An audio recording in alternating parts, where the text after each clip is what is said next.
அனைவருக்கும் வணக்கம். இந்த பகுதியில் நம்ம பிரசன்ன ஜோதிடத்தில் பிரசன்ன ஜோதிடம் முதல்ல நம்ம கணிக்கிற போது ஜாதகருடைய பெயர், தெளிவான கேள்வி, அதுக்கடுத்து ஆருடைய எண், இதை கணிச்சிட்டு டக்குன்னு பலன் பார்க்க போயிடக்கூடாதுங்க.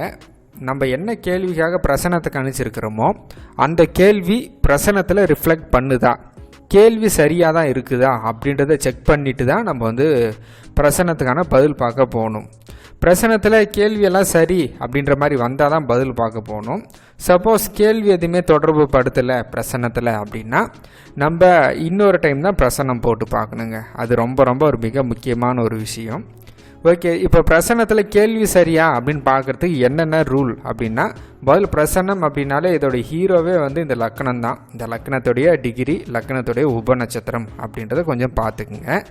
இப்போ ஆய்வுக்காக நான் உங்களுக்கு ஒரு டீட்டெயில்ஸ், ஆருடைய நம்பர் 90 அப்படின்னு கொடுத்துட்டு, இவருடைய கேள்வி என்ன அப்படின்னா, திருமணம் எப்போது நடக்கும் அப்படின்ற கேள்வியாக இருக்குது.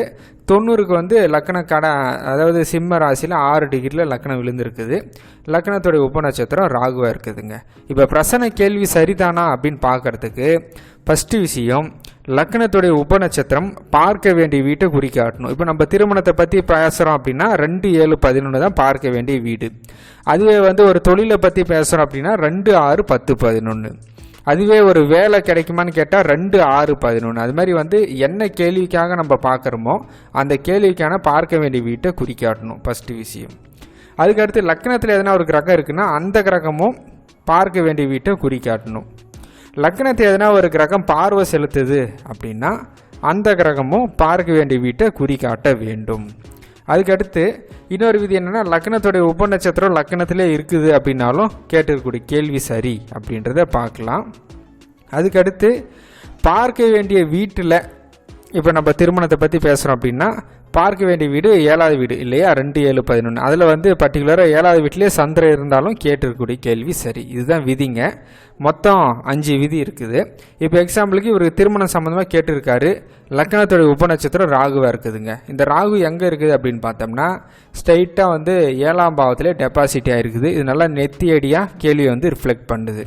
லக்னத்துடைய உபநட்சத்திரமே 7ஆம் பாவத்தில் டெபாசிட் ஆகிருக்கிறதால இவர் திருமணம் சம்மந்தமான கேட்டு இருக்கிறாரு கேள்வி அப்படின்றது ரொம்ப சிறப்பாக பிரதிபலிக்குது.